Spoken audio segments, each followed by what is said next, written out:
মুসা আলাইহিসসালাম ফেরেশতাকে কেন থাপ্পড় মেরেছিল?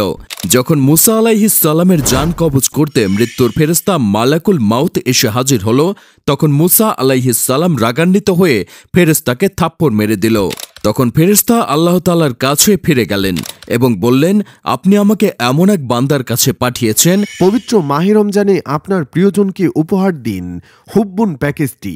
প্রিমিয়াম গিফট বক্সে রয়েছে কুরআন, আতর, জায়নামাজ, তাসবিহ, বুকমার্ক। বিস্তারিত ডিসক্রিপশন বক্সে দেওয়া আছে। যে মৃত্যুবরণ করতে চায় না, আল্লাহ তাআলা তখন বললেন, তুমি তার কাছে গিয়ে বলো সে কতদিন বেঁচে থাকতে চায়। সে যেন তার একটি হাত একটি গরুর পিঠে রাখে। তার হাতে যতগুলো পশম উঠবে তার প্রতি পশমের বদলে তাকে 1 বছর করে জীবন দেওয়া হবে। ফেরেশতা তখন মুসা আলাইহিসসালামের কাছে ফিরে এসে আল্লাহ তাআলার এই সংবাদ জানালেন।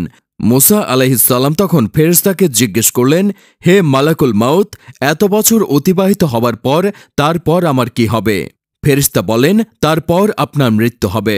মুসা আলাইহিসসালাম তখন মালাকুল মাউতকে বললেন, মৃত্যু যখন হবেই তাহলে এখনই হোক।